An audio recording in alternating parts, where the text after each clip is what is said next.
Thank you for joining us for today's webinar, an overview of the 2021 Municipal Land Use Regulation, MLAR survey results. My name is Noah Hodgetts, and I'm a principal planner at the New Hampshire Office of Planning and Development within the Department of Business and Economic Affairs. I am joined by my colleague, OPD Assistant Planner, Alvina Snegich.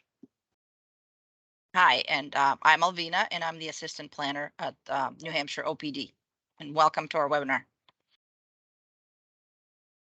You can ask questions during the presentation by clicking on the chat icon on the ribbon at the bottom of your screen, which will open the meeting chat outlined in red on the left side of the screen.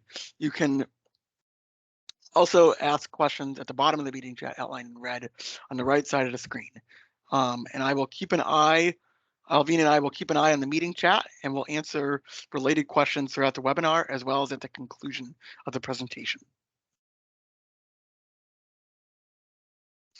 Over the next hour, Alvina and I will take you through the results of the 2021 MLAR survey. There will also be time for questions at the end. This diagram shows that in order to have any kind of land use regulation, a community first needs to establish a planning board. Planning boards are required to adopt a master plan, which, as stated in RSA 674:1, purpose is to guide the future development of the municipality. Zoning ordinances are supposed to support the goals and objectives of the master plan, but that does not always occur. Note that while we think of ourselves as a home rule state, in New Hampshire, local jurisdictions can only adopt regulations which state statute has expressly given them the authority to enact.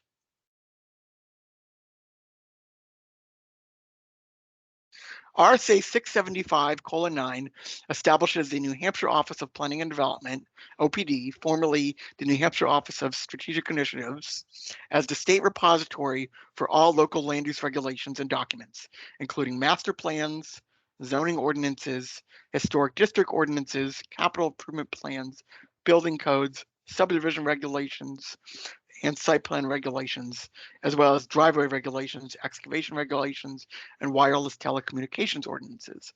RSA 675:9 also authorizes OPD to conduct an annual survey of all municipalities in order to collect information pertaining to new and/or amended land use ordinances.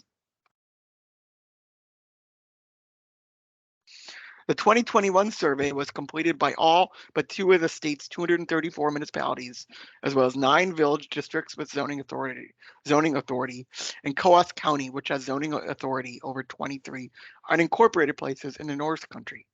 This year, we also added the Pease Development Authority, which has zoning authority over Pease International Trade Port in Newington and Portsmouth. For the 2 communities that did not return their 2021 survey, OPD reviewed their 2021 annual report and 2021 town meeting results and added applicable information for these communities on their behalf to the survey results. Livermore, an unincorporated place in Grafton County, and Hales location, an unincorporated place in Carroll County, are not included in the survey as no entity has local land use regulation or zoning authority over them. In addition, we note that 128 jurisdictions submitted zoning amendment updates to our office after their 2021 annual town meeting. We will begin collecting responses for the 2021 survey later this fall. I'm sorry, the 2022 survey later this fall. A copy of the 2021 MLAR survey is shown on the right of this slide. The 2021 survey covered many different topics, including municipal planning organizational structure, land use regulations and documents, master planning topics, housing information, building code information, economic development, planning and development techniques, water and shoreline regulations, and energy information.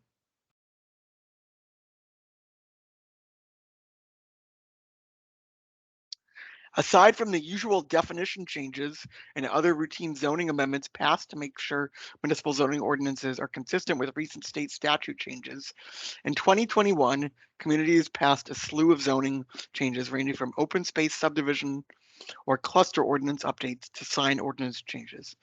Overall, 128 jurisdictions, or approximately 52% of jurisdictions, adopted zoning amendment updates, the vast majority of which were adopted through the annual town meeting process. Of particular note, in 2021, 8 communities amended their accessory dwelling unit ordinances to allow detached units.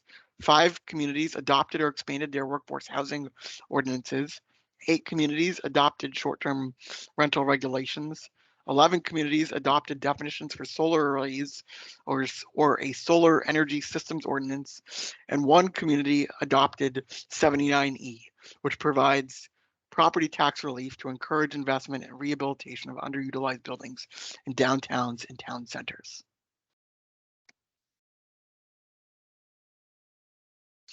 While 18 communities located primarily in Grafton and Coos counties do not have traditional zoning ordinances, only 2 communities at the far northern tip of the state, Pittsburgh and Clarksville, do not have a planning board established under RSA 673:1. The survey included those municipalities that lack a traditional zoning ordinance, as several of these communities have several other types of land use regulations, including residential subdivision regulations, non-residential site plan review regulations, a wireless telecommunications ordinance, sign regulations, and/or drinking water protection ordinance. 8 communities that lack a traditional zoning ordinance also have a zoning board of adjustment, or ZBA, established under RSA 673:1 to administrate appeals of those above mentioned other types of land use regulations. Several of the municipalities that lack traditional zoning ordinances are also participating communities in the National Flood Insurance Program, the NFIP program, and have separate floodplain development ordinances, which are tracked by our office's state floodplain management program, separate from this survey. 197 communities have adopted a wireless telecommunication ordinance, with the only communities that haven't clustered at the northern tip of the state or on the western edge in lower population density forested areas that have likely never had to contend with the siting of a cellular communication tower in their community. Municipal planning capacity also varies greatly throughout the state, with the highest concentration of full-time planners located in the southern and eastern sections of the state. Not surprisingly, there's a clear correlation between communities that have more planning capacity and the number and complexity of innovative planning tools they have adopted. For example, Portsmouth, Dover, and Londonderry that have adopted and utilized more innovative planning tools than any other community throughout the state. I'm now going to turn it over to my colleague Alvina to talk a bit more in detail about the findings from our 2021 survey.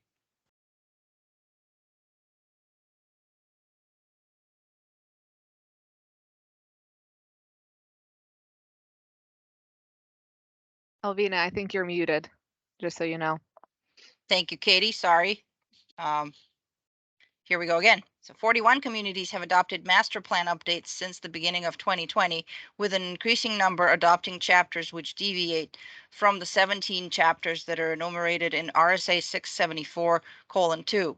Such new emerging master plan topics are broadband, community health, agriculture, climate change, and the arts. The map on the right on the slide shows the decade in which a community's master plan was last updated. And we'll go over the map later in the webinar. For example, communities in red and purple have the oldest master plans, while the communities in blue and green have the most recently updated plans, according to this map. Among New Hampshire's 234 municipalities, 75 communities explicitly allow workforce housing, including 30 who have workforce housing multifamily overlay districts in accordance with the state's workforce housing law, which is RSA 674:58-61. The majority of the communities that have adopted workforce housing ordinances are located in southern New Hampshire, the Seacoast, the Mount Washington Valley, and the Upper Valley, where housing cost pressures are the highest. However, only 49 of these communities have an inclusionary zoning clause in their workforce housing ordinance, which allows a developer to construct units at a greater density than allowed in exchange for setting aside a set percent percentage of units, which is usually 10 to 20%, as affordable.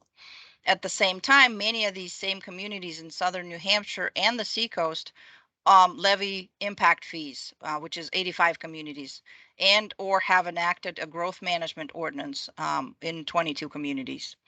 80 communities also employ age-restricted housing regulations, which typically limit residential development in certain areas to persons over the age of 55 or 60 or to 62. Other noteworthy findings include that 204 communities have adopted a provision in their zoning ordinance regulating accessory dwelling units, or ADUs, since RSA 674:71-73 went into effect on June 1st of 2017, which makes an increase of 2 communities from the 2019-2020 survey. RSA 674:71-73 requires that communities that have adopted a zoning ordinance allow ADUs in single-family residential zoning districts as of right by special exception or by conditional use permit to encourage the development of additional housing on single-family house lots. However, of these 204 communities, only 173 communities require that the principal dwelling unit or the accessory dwelling unit be owner occupied, and only 104 communities allow these units in detached structures from the main dwelling unit. Just under half of these communities allow such units, ADUs, as of right, whereas the other half either requires a special permit or a special exception. With the explosion of short-term rentals in recent years in areas of the state popular with tourists, including Mount Washington Valley, White Mountain Nation Forest, and the Seacoast regions, in 2021, many communities continued to catch up with this trend. 8 communities added definitions of short-term rentals or short-term rental regulations, bringing the number of communities with such regulations to 32. Communities that added language pertaining to short-term rentals or transient uses to their zoning ordinance in 2021 include Alstead, Chester, Conway, Gorham, Jackson, Shelburne, Waterville Valley, and Wilmot. More and more communities are adopting comprehensive solar energy systems ordinances to regulate roof and ground-mounted solar arrays. In 2021, 11 communities adopted definitions for solar arrays or solar energy systems ordinance, bringing the number of communities with solar energy regulations to 59. As the size and complexity of solar arrays has grown in recent years, communities have adopted increasingly comprehensive solar energy systems ordinances, which address everything from lot coverage to buffers to decommissioning. Through the lens of how communities can utilize innovative planning techniques to address demand for additional housing and incentivize infill development in already developed areas, here's a list of planning tools to consider, including mixed-use zoning, inclusionary zoning, density bonuses, cluster development, form-based codes, accessory dwelling unit ordinances, planned unit development, transfer of development rights, and village plan alternative subdivisions. The number on the slide next to each of the tools corresponds with the number of communities that adopted such a tool in New Hampshire. For example, 143 communities have mixed-use zoning, 43 have planned unit developments, and so on. We would like to note that Dover is the only community that has adopted all of these tools, followed by Portsmouth that has adopted all but one, and then we have Hanover and Lyme that have adopted all but village plan alternative subdivision, transfer of development rights, and a form-based code. As this presentation demonstrates, based on survey results, many communities across the Granite State are utilizing innovative planning and zoning approaches to meet their community's current needs while planning proactively for the future.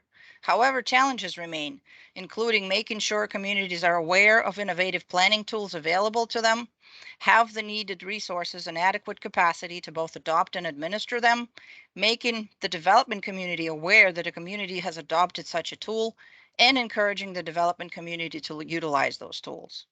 For example, while 8 communities have transfer of development rights ordinances, which is a great tool to encourage development in infill locations and protection of land in more rural areas, Dover is the only community that actively encourages the use of this tool.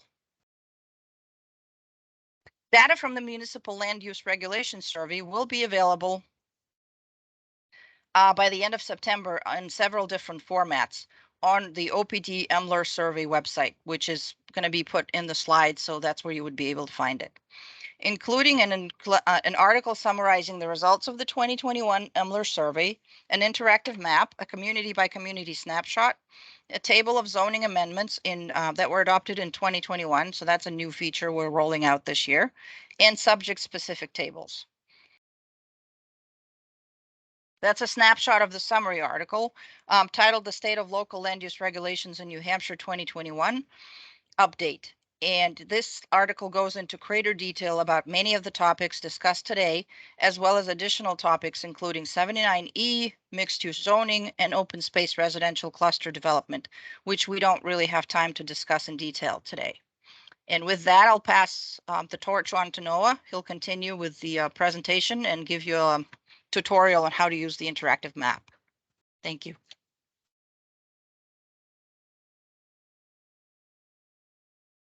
Great. Thank you, Alvina. So we're now going to take a look at the interactive map. I'm going to do a little bit of a quick tutorial here. So just bear with me for 1 second while I switch from our presentation over to sharing the web-based map.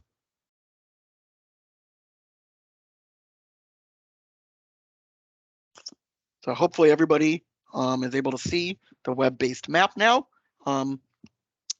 Each item contained in the Municipal Land Use Regulation Survey, the EMLR survey, has been mapped by topic in the EMLR interactive map. The land use regulation documents category contains live hyperlinks to each community's updated land use regulations and documents, including their capital improvement plan, their driveway regulations, their excavation regulations, their historic district ordinance, their master plan, their site plan review regulations, subdivision regulations, wireless telecommunications ordinances, as well as their zoning ordinance. There's also a layer that shows the 18 communities that do not have a traditional zoning ordinance. For example, this map currently shows all the communities that have zoning ordinances highlighted in turquoise. And whoops, I pressed the wrong button here. Bear with me 1 minute. We are loaded up here on the city of Concord right now. And you can see here in the pop-up box here for the city of Concord, shows that the city of Concord's ordinance, at least according to the 2021 survey, was last updated on April 15th, 2021. If you click on the link here, you should get a live hyperlink. And if you click on the live hyperlink, it'll bring you right to Concord zoning ordinance.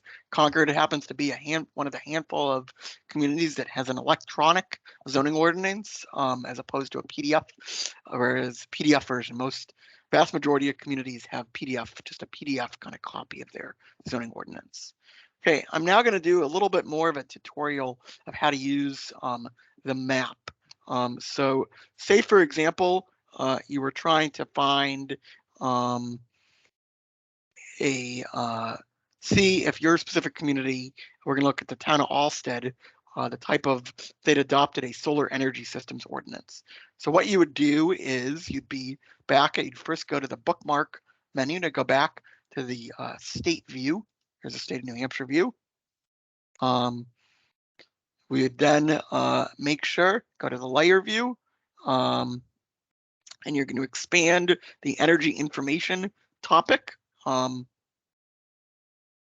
thing by clicking the little button here on the upper left corner that says energy information.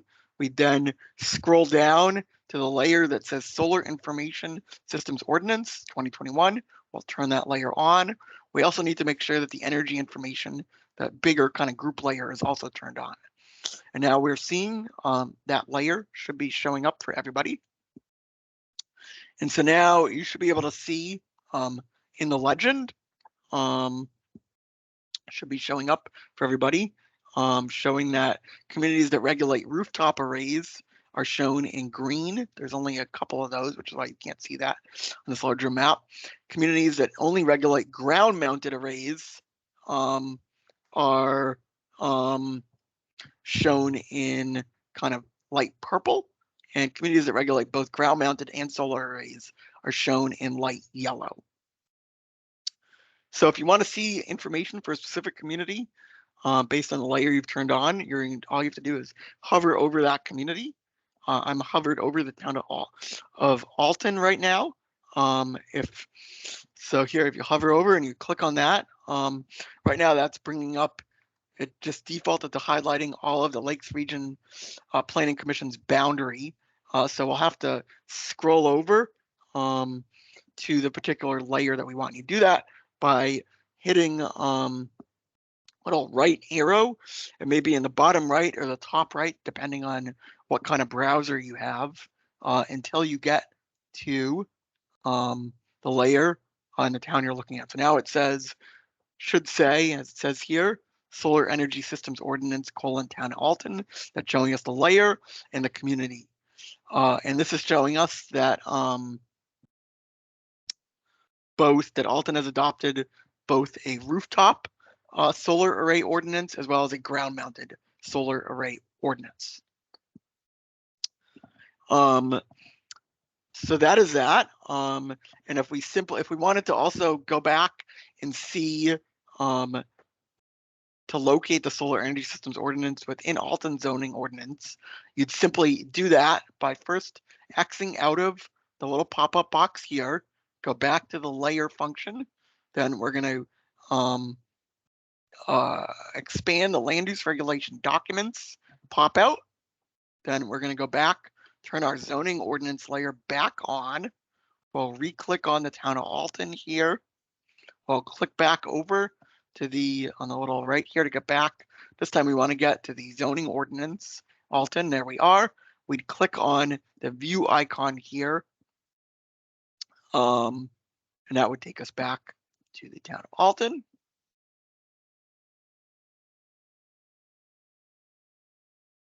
Might see if this loads. If it doesn't load, that's fine. Might take a minute. It's loading. And I want you to open this up. I'll just get to the point where this opens. You could then go ahead and search the URL if it happens to be a searchable PDF for whatever term you're looking for. Alton zoning ordinance used to be searchable. It happens to no longer be searchable. But for most communities or more and more communities are having searchable PDFs. You can just search the term. So that is the interactive map demo. I'm now going to turn back to a little bit more instructions, where you can find instructions for utilizing the map once that's live, and a little more information on a few of the other data products that we'll be releasing as well. Alvina, do you mind bringing up the rest of the slides, please? Yep, I am working on it, so give me a minute. Okie dokie.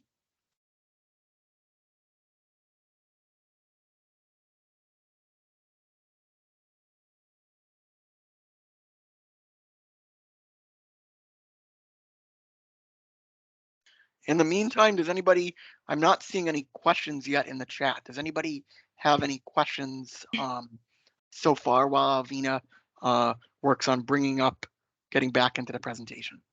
There we go. Perfect. Can you see them now? Yep. I'm not You seeing can any. take control. Awesome. I'm not seeing any questions. If people want me have any kind of thing they want to look for on the map after we get through the presentation, anything they're curious about, happy to take on-demand requests for trying to find information or look at a certain layer on the map. It's always kind of fun just to kind of play around with the different functions of it. But so I'm not seeing any questions. So for the moment, we'll keep proceeding in the presentation. So the instructions on how to use the web map can be found by clicking on the menu bar in the top left corner next to the map name. A drop-down menu will appear, which will have several options that are shown on this slide: About, Legend, in layers. The little about button has the actual instructions for going through a similar process to what I just kind of showed you in the interactive map tutorial. The legend obviously includes the legend for the layer that you have turned on and the symbology for that layer. The layers will show you that grouping of the layers grouped by category. And then again, you can turn layers on and off by clicking on the eye icon next to each layer.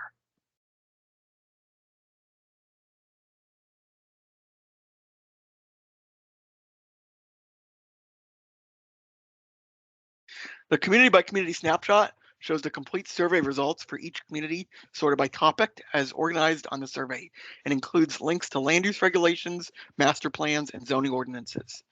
To search for a specific community, you can enter the command Control F or Command plus F if you're using a Mac, which will open a search window, and then you can input the name of community you are seeking information for.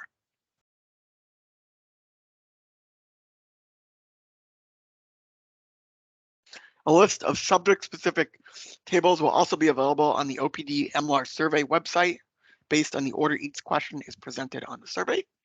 The tables will be available in both Excel and CSV formats for download. And on the right here on this slide, you should see an example of the Excel file showing communities with solar energy systems ordinances.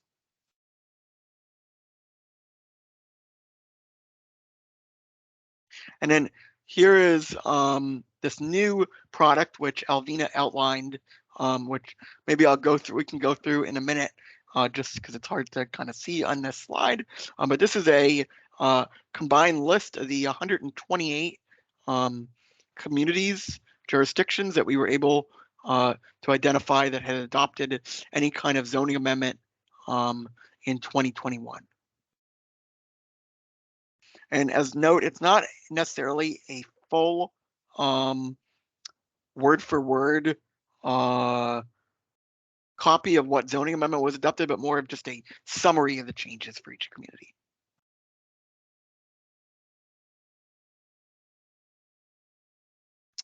So at this time, if you have additional questions, please feel free to write your question in the chat box, and we'll answer the questions in the order that they were received.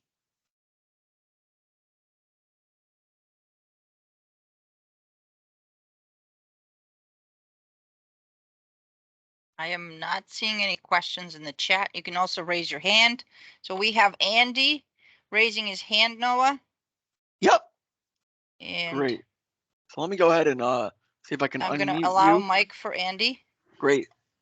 Can you hear me? Yes, we can, we can Andy. hear you. Please go Okay, ahead. because I've been having trouble with a new headset. Where can I get a copy of the slides? And my other question is, you said that there would be some materials released. I didn't catch when that was going to happen on the Sure. survey products. Yep. So the slides are available already for download on our planning and zoning training page. I will go ahead and I just put a link to them, Noah, in the chat as well. Awesome. So Alvina has gone ahead and put the direct link to the slides in the chat. Yes, all the data products that we mentioned earlier, the link to the interactive map, the community by community snapshot, the summary of zoning amendments in 2021, and the summary article will be posted on our MLAR website by the end of September. We had hoped to have this done by the end of in time for this webinar, that just due to scheduling issues just hasn't happened. And we do have the list of everybody that registered for today's webinar. So we'll make sure that you get notified when that is posted on our website. So you don't need to kind of be proactively looking.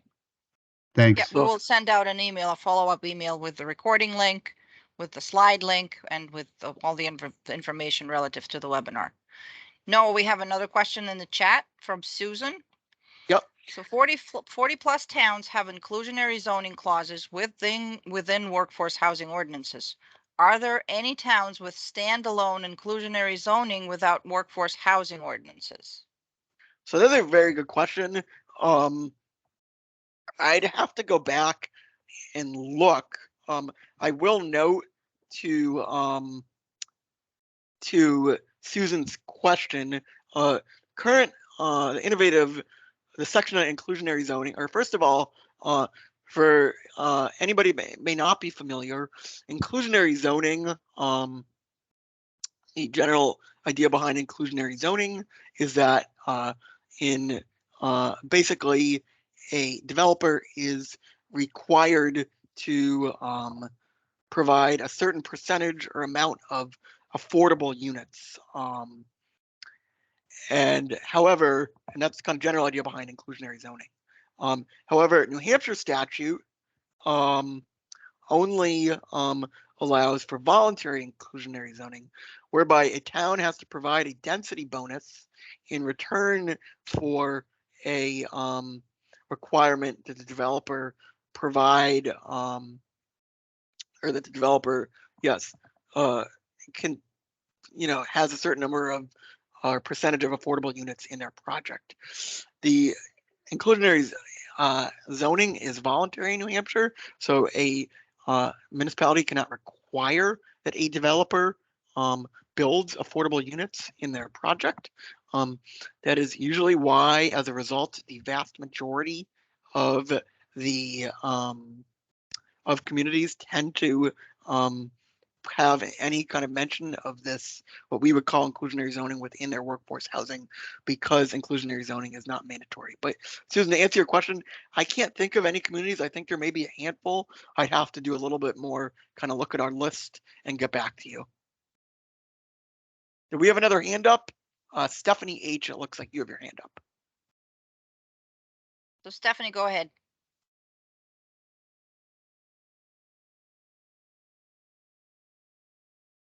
Stephanie, you can speak. We've allowed you to speak. I'm not sure what's going on there, Noah. Oh, Just she- to note, she does have to unmute herself. We can't unmute Oh, you. We can just give you yes. the ability to unmute you. So the unmute button typically, depending on your screen, is up in the top, normally in the right. Sometimes if you put your mouse up, your cursor, it will kind of pop down, or it might be at the bottom depending on your browser or what web version you're using, etc.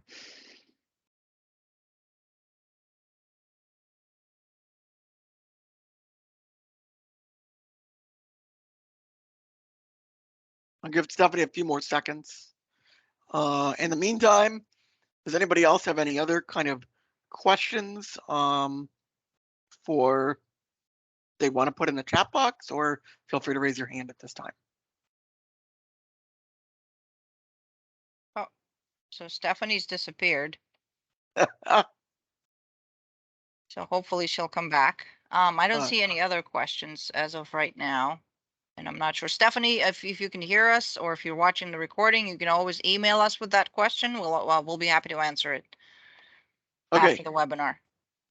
Great. Okay, in the meantime, before we do the wrap up, since we do have a little bit more time, let me just show folks, even though they're not published to our website yet, a couple of the other kind of a little more close-up view of some of the data products, and then I'll open up the interactive map again. And if anybody wants to kind of has a question or wants to see their community or a certain layer, and what communities may have adopted a certain tool, happy to do that as well. It's kind of a show and tell. So I'm gonna go ahead and share my screen.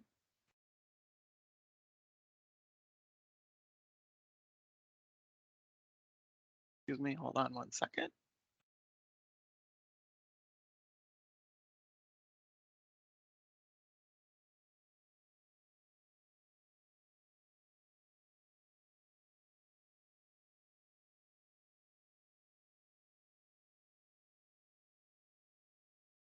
So here's our general map again. Does anybody have any kind of curiosity? Let me just turn off the layer. Any curiosity about any layers or anything they'd like me to zoom in on? Oh, Normally during this portion, we get lots of inquiries of just kind of curiosity. It seems like a pretty quiet crowd today, which is fine.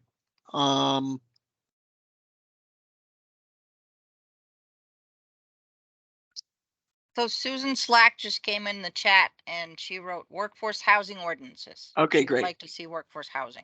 Great. Thank you, Susan. So that's going to be under, I'm sorry, I opened the wrong one, under housing information. And here we get to the legend so you can see, and then X out of this.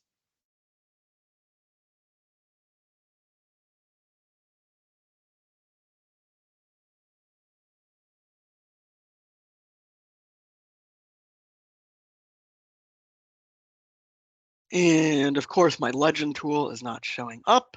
Hold on. Yeah, this would happen.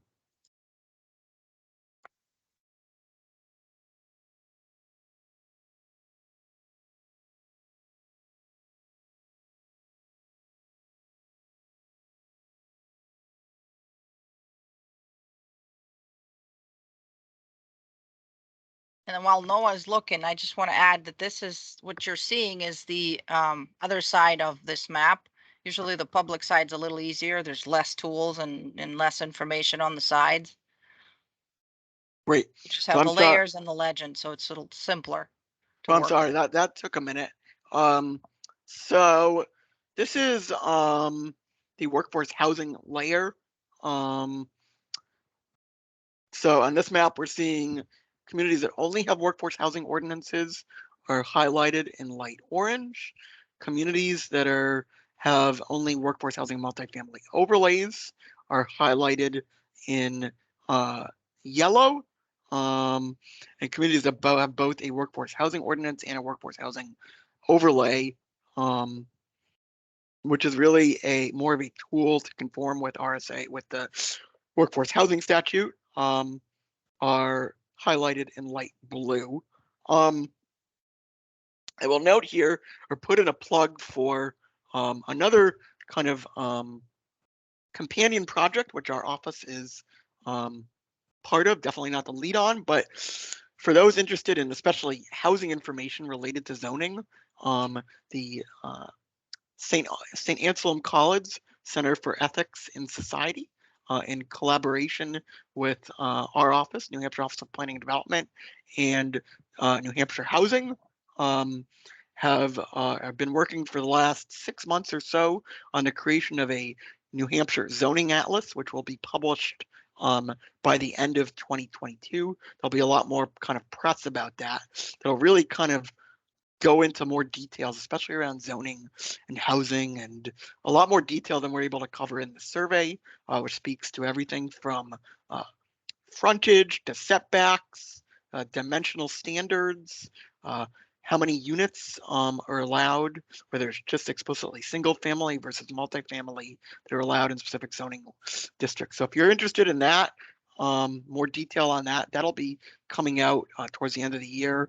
We'll be making sure to kind of get the word out once that has become available, and any kind of overview presentations and launch events associated with the zoning atlas. But that's another exciting tool that'll kind of be coming down the pike in the next few months. And Susan, the other thing on workforce housing ordinances that I was going to say is, let's see if I can get this without showing everybody. Oh, now you're seeing Concord zoning ordinance. Sorry, is New Hampshire Housing last year, for those of you who haven't seen, did a 10-year review of the workforce housing ordinance law, which looked at, I want to say something like 24 communities that have workforce housing ordinance, and they did close-up case studies. I'm going to see if I can get you the link to that. Let's see if this is it. I think I have that here. So I'll put that link in the chat here as well.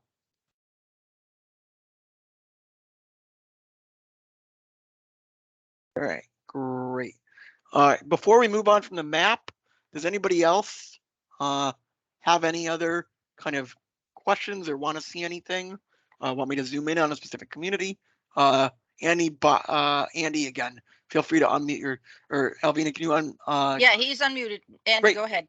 Just have to unmute yourself. Are there any layers that deal with floodplain ordinances? So, as I think I said at the outset, unfortunately, or not unfortunately, but our office also administers the state floodplain program, and so our office separately tracks floodplain ordinances separate from the survey. So that's why we do not have a layer of communities that have floodplain ordinances as part of this survey. What about excavations ordinances? Is that in the survey? That is, and let me pull that up. Is there a Yep. Is there a specific community or just want to see the layer overall? Just wanted to see where the layer was. Okay, sure. So, yep. So let me go ahead and turn off our existing layer, which is here under housing. I'm going to go ahead and turn off. You can do this two ways. You can just turn off the workforce housing layer, or you can turn off the housing layer altogether. And then the excavation regulations layer is here under the land use regulation documents. Okay. And then, Andy, if you don't want to volunteer what community you're from, but I'm from Warner. That's okay. You're from Warner. Okay. Yep. So if we try going here on the town of Warner, we're going to go over. Here we go. I think Warner is probably like, nope, Warner is a community that's standalone excavation regs. There's a significant amount of communities that have their excavation regs that are within either larger land use zoning regulations or might be just kind of attached to zoning ordinance. But this is the layer. So again, it's kind of general theme of almost all communities in the southern half of the state have excavation regs. And when you get into the northern half, into Coas County, which is covered by North Country Council, RPC, there are a lot fewer communities that have excavation regs. Can you also provide the link that you were just talking about? Because I'm having trouble with my browser finding the chat box. The Sure. link to the map or to the actual excavation regs? No. This was the link that you were talking about just before. That other, I can't remember the name of it. So you want to see the housing report. The housing report. Yep. Yep, that's the one. I'll put that in the email that I send out with a follow-up email. Thank you very much. Great. Any other anybody else want to see anything else on the map right now? Nothing in the chat, Noah. Okay, great. That's totally fine. All right, so I'm just gonna go ahead then and pull up just so folks can see in a little bit closer detail what the this new data product looks like, which I think I have to stop sharing to reshare. So, yep. Oh, thank you, Alvina.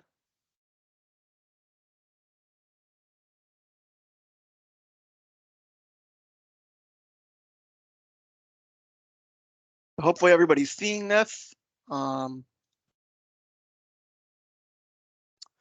This is a nice new tool or data product which we developed this year. Again, it just shows a summary.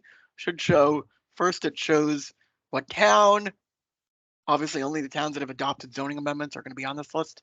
The county and the RPC, and then under comments, they're going to have the date of the adoption date and then a summary of what got adopted.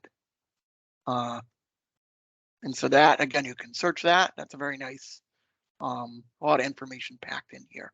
And we did kind of, in addition, I guess an important note is that in addition to reviewing all the data which communities submitted to us, we also go out based on what communities submit to us and independently verify or look at to make sure that nothing's been missed. So we're fairly confident that this is a fairly comprehensive list of almost basically all the zoning amendments that were adopted in 2021.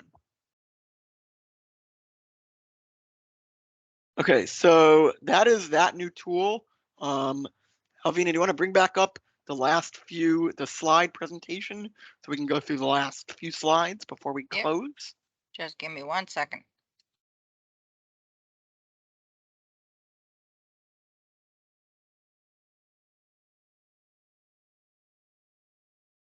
It will take a little bit. Should be coming up. There we go. Great. All right. You Thank you just so need to much. advance to the right slide. Yeah.